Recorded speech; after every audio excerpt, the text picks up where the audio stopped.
So this continues from where I left off last week. I got to talking about how it's a mistake to try to take what's happened lately in public life and civic life and chalk it up to a person or a group of people, because what we're observing is systemic. You can't think of a sneaker wave as made up of drops of water. Instead, it's a channeling of forces, especially forces that have gotten very badly out of balance, and they create a very surprising and very powerful and destructive force. And if you understand what causes them, then you're not caught off guard.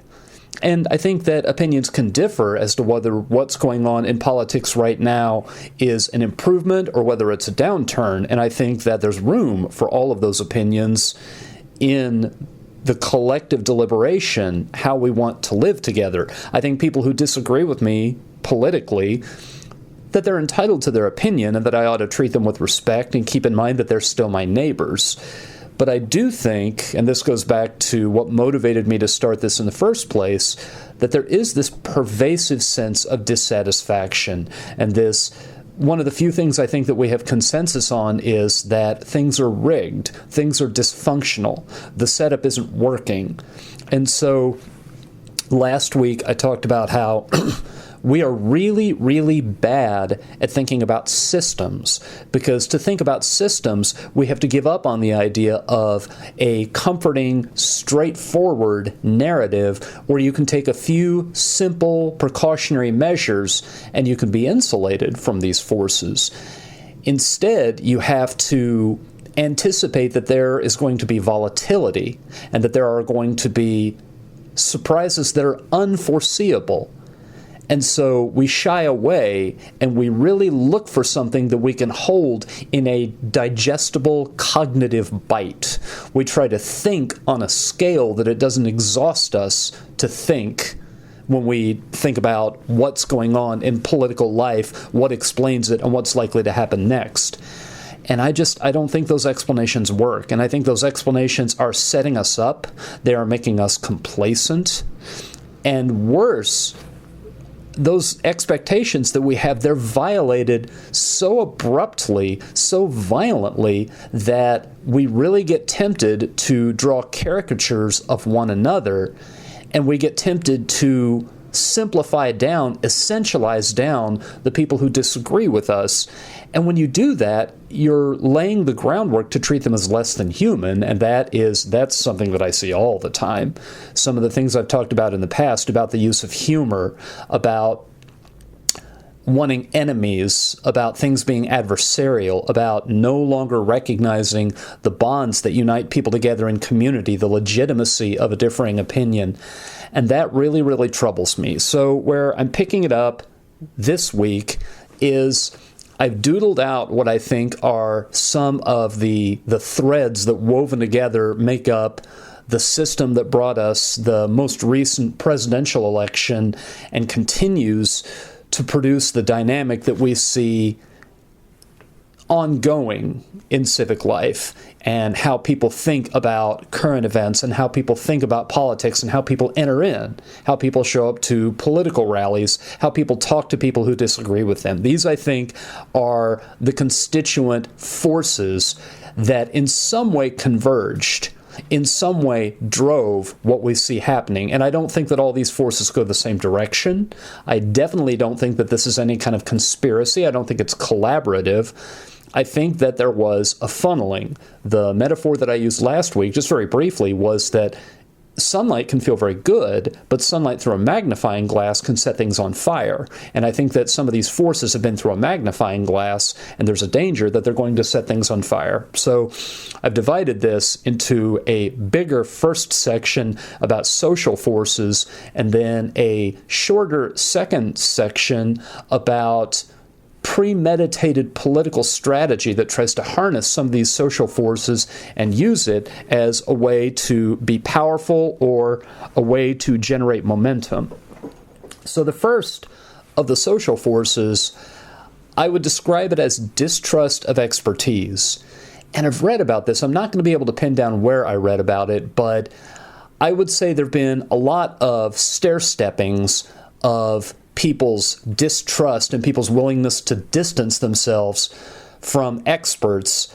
But there have been some that were turning points. The Warren Court in the 1960s, Brown versus Board of Education, and then a number of the decisions from Earl Warren's Supreme Court that improved the protections for defendants in criminal trials. There was, I gather, a very, very powerful sense that was taking those who were deviant and those who were the marginalized and giving them a lot of power and taking the social order as it had existed and upending it. That happened in the mid-1960s, and then a few years after that, there was Watergate. And I really, really do not want to get all nostalgic and romantic and say that back in the early days of the United States, we had presidents who were towering figures and everyone was dignified and we conducted our politics in a seemly fashion, because we didn't. You go back and you study history, and the first few presidential elections were just as nasty as the ones we have now. What I think is different, though, is I think we had a little bit more of a shared sense of what it should look like when it's done properly. I remember people's absolute bafflement in 1980 over the fact that we were electing a former Hollywood movie actor to be president of the United States. Of course, he had also been governor of California. But then when he got into office, by and large, the way he conducted himself, the way he carried out deliberations, people found things to criticize, but there wasn't such a rupture, such a radical departure from anything anyone had seen before as what we're seeing right now in the White House. Donald Trump's style as president and his day-to-day activities are so categorically different from what we've expected from holders of the office up until now that it feels as though we have completely lost the consensus on the broad boundaries. What does it look like when someone discharges that office in the proper fashion? And I think, and I've seen people make the argument before, that Watergate was kind of the staging of that. Watergate was in some ways the springboard, because that broad consensus about what a president should look like and the limits beyond which a president wouldn't go. Here we had a president accused of what were fairly clearly serious crimes and then having to resign. First president in the history of the nation to leave office before the term was up, not by dying. And for a lot of people, the world the next day looked very different. You had always assumed that there was going to be a president of the United States and that presidents either served to the end of their term or occasionally, tragically, they died in office. But that someone could leave the office because they were guilty of wrongdoing, that in some ways broke that consensus. More recently, and I know I'm jumping over like 30 years of history, 35 years of history, the housing crisis in the early 2000s and the way people feel about the banking profession. And here I have to say, just a year or two before the housing crisis became quite the public news that it became, I was teaching a class in public relations, and I said public relations as a profession has really kind of a bad image in a lot of people's minds, and a lot of people think of PR people as just publicity hounds and people who massage language and make it very deceitful. And I said that the goal of the public relations profession is to become a profession that is respected and trusted. And at that time, I said, much like banking.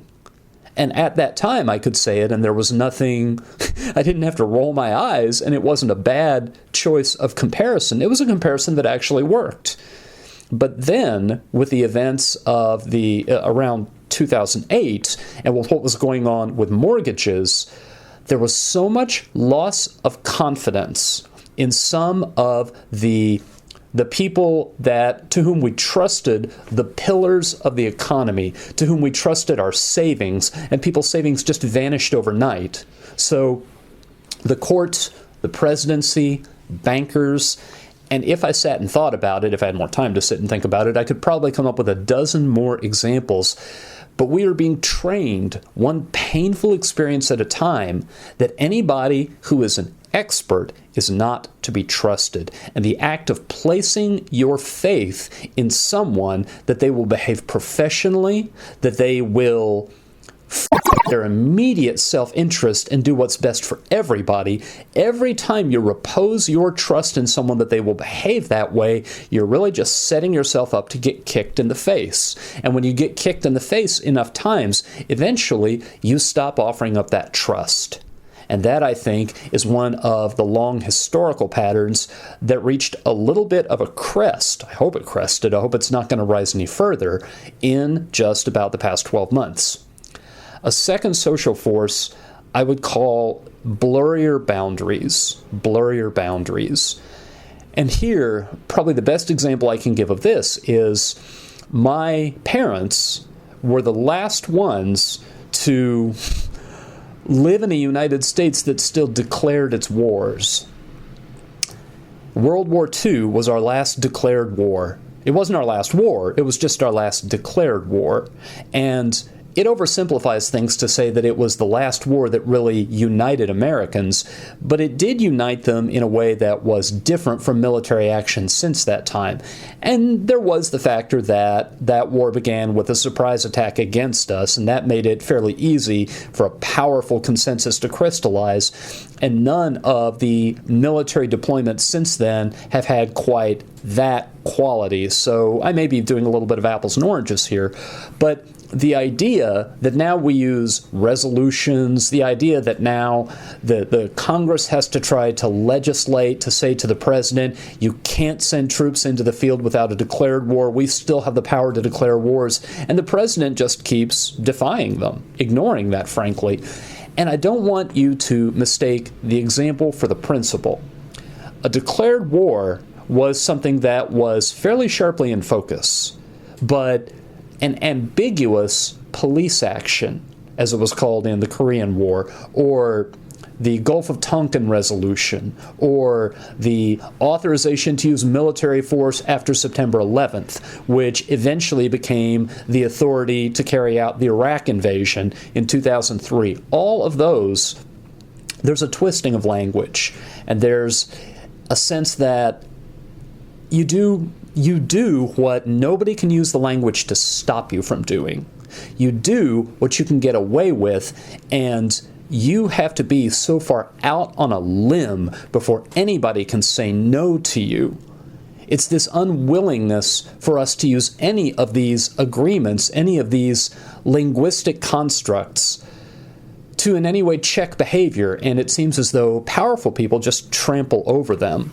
And I could give a number of other examples of how language blurs instead of clarifying, and you listen to political operatives talk about just whatever the current controversy is, whether it's healthcare, whether it's immigration, and both sides have their talking points, and the talking points are no longer have any resemblance to what the actual reasons are.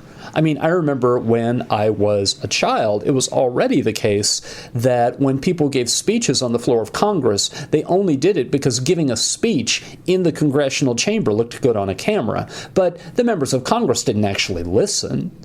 If I were to project this trend into the future, I can imagine that if there were trials where the jury cut a deal with both teams of attorneys secretly, and then the attorneys gave their opening and closing arguments and had the witness testimony, and that was all just for the cameras. I don't think anybody would call that a justice system, and I think that in a lot of ways, politically, we long ago turned away from authentically deliberating, or at least not deliberating in any way that is in any way transparent. So language then becomes a pageant. Talking about these issues becomes something to watch so that we can pretend something is going on. We can pretend something that resembles the ideal is happening. We can watch it. And yet we know, even as we watch it, that it's inauthentic, that it's fictional. And I talked a few episodes back about how I've gotten, in the past few years of my life, really, really impatient with fiction. So I guess the third social force that I could identify here is what I would call complexity fatigue. Complexity fatigue. This feeling of, when do I get to feel as though I understand the world again? When will the world stop changing in such radical ways? Technologically, racially, in regards to sex and gender. I'm reminded of the complaint that people make occasionally when they hear a warning that a particular kind of pollutant or even a particular kind of food is not healthy because of the cancer risk, and they just roll their eyes and say everything causes cancer. And if everything causes cancer, then I will stop trying to avoid cancer, and I will tune out the people who bring me the warnings, because in some sense, they're crying wolf too often. But crying wolf is not really a way to think about it, because they're not crying wolf. These are not false warnings. These are really sensible warnings backed by data, but there's only so much we can take. And it's a point that I'm in danger of getting into a broken record about, that a lot of these social changes are badly needed, but the way they are carried out matters. And when you overload people and you don't bring them along, then what you can expect is the kind of correction, the kind of backlash that I think we are currently seeing, the kind of very volatile environment for public deliberation where it is very difficult to talk to one another and make any kind of progress. The fourth trend I think I could identify is higher education and how poorly it serves people. There are a lot of people coming of age, a lot of young adults, who would shine in vocations that are badly, badly needed. But those very young adults go off to college.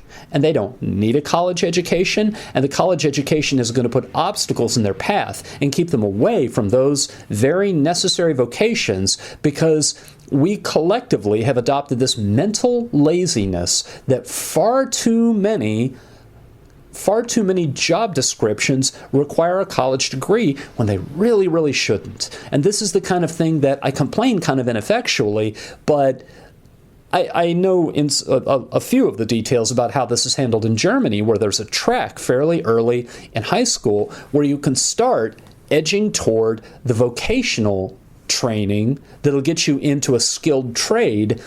And there's nothing by sort of cultural consensus that is demeaning about that's a way to make a very good living and have a very stable household. But here in the United States, we have just that one template. If you want the kind of income that will enable you to be a homeowner, that will enable you to raise a family, then what you've got to do is you've got to go to college and you've got to move up into management.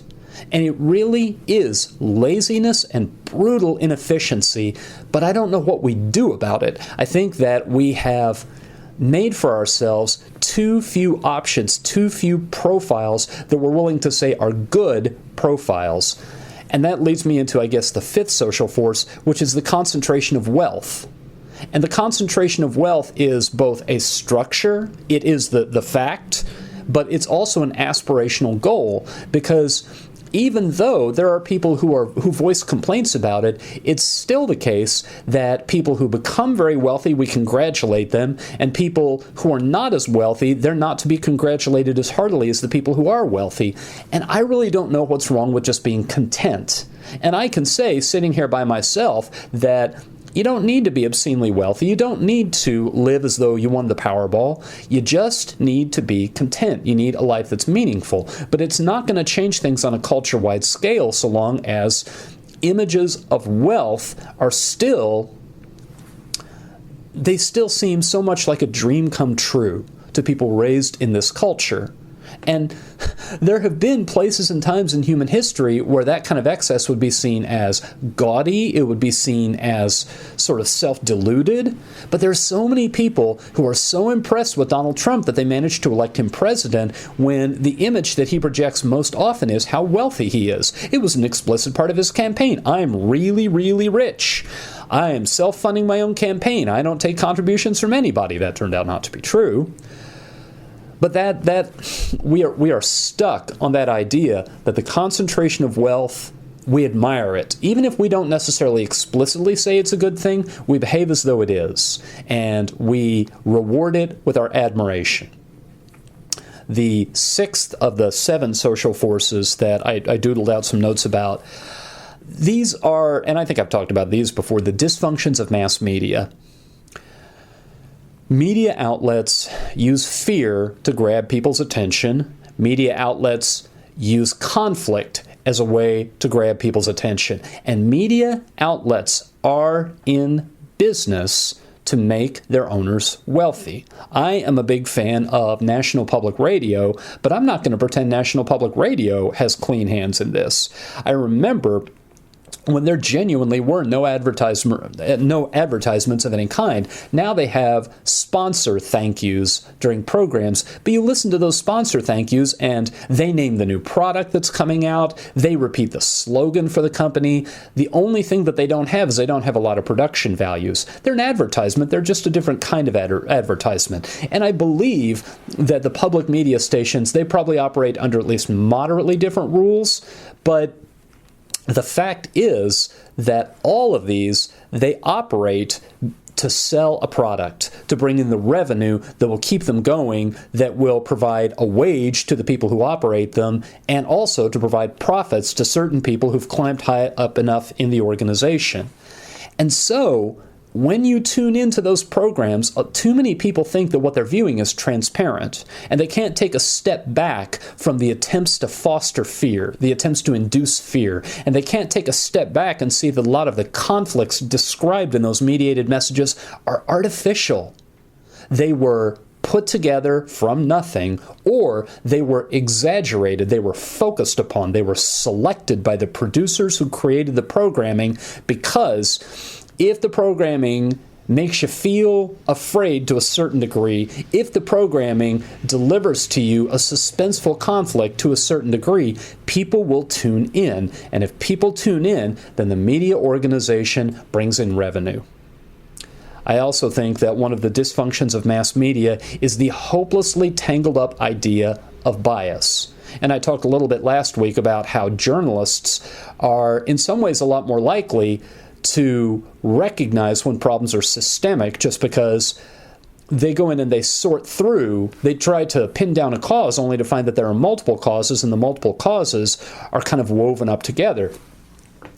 And because of that, because they speak of complexity and they don't give simple explanations, and they don't stick to just recitation of facts and figures, a lot of people they will take, and I probably should have put this element down with the explicitly political strategies that play off these forces. A lot of people really agree with the charge that the media is biased and that the media has an agenda. Well, they do have an agenda, clearly. The agenda is for them to grow and occupy a bigger market share. Do they want to pick winners and losers in political struggles, in civic issues?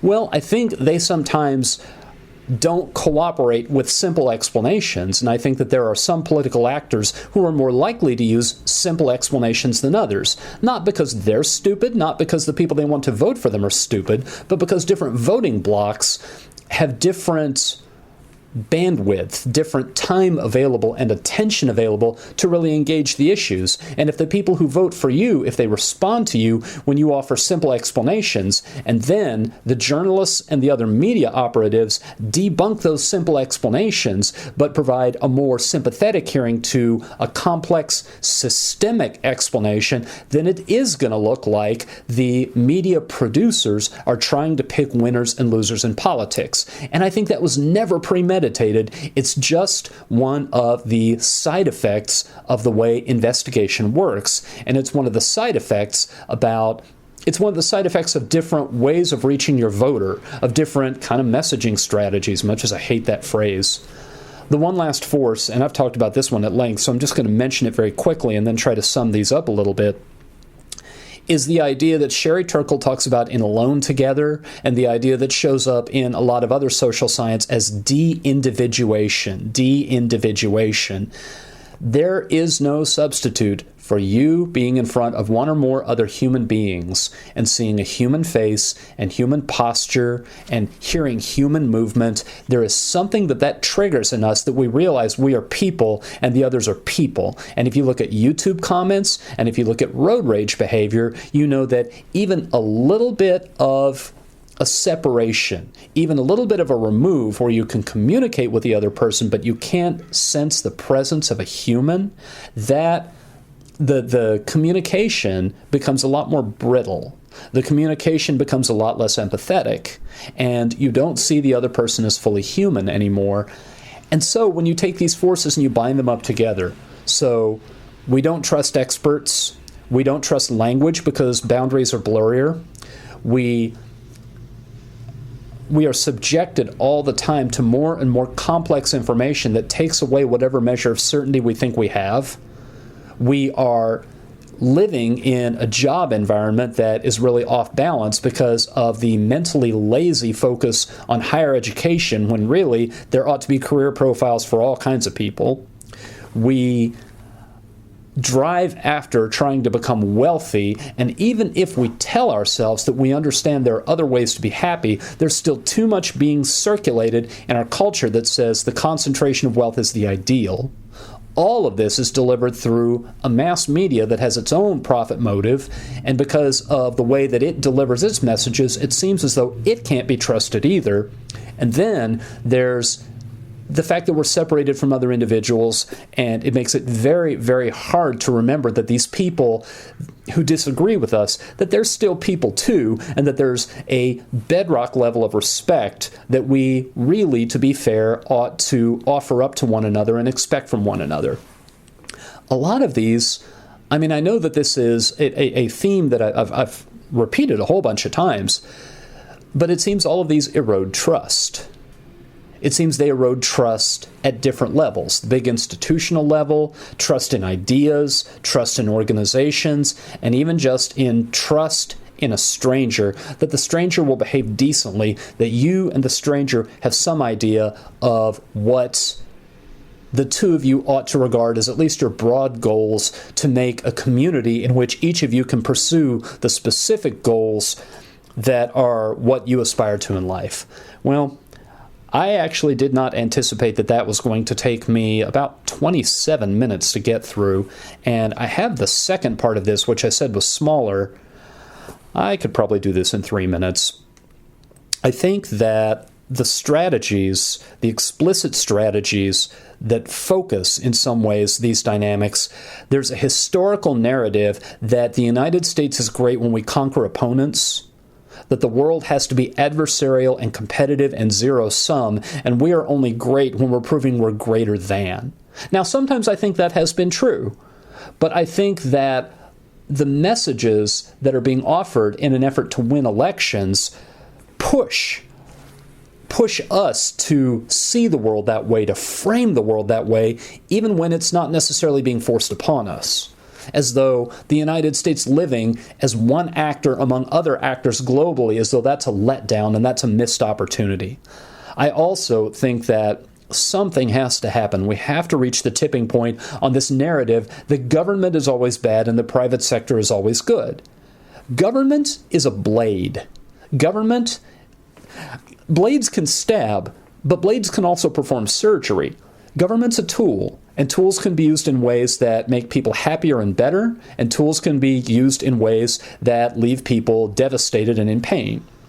Not all government enterprise is bureaucratic and corrupt, and not all business is efficient and honest. There are just as many incompetent and greedy people in the private sector, and this romantic notion that the less government we have, the better off we are, we've got to figure out a way to pry loose people's reliance on that one simple idea. It's just as mentally lazy as the idea that everybody's got to go to college to be able to have a sustainable income and a stable household. And then finally, and this is something I talked about in the broader social forces, focus grouped language and then created enemies. I am so mortally tired of hearing the phrase common sense solution. Americans understand that. I am so mortally tired of public relations strategy being used to make empty utterances. But people are under so much pressure, I don't know that it's fair to expect anything more. There may have to be a third episode about this because there just isn't any time for me to wrap this up and reach any conclusions. So we'll see where this lands, maybe next week.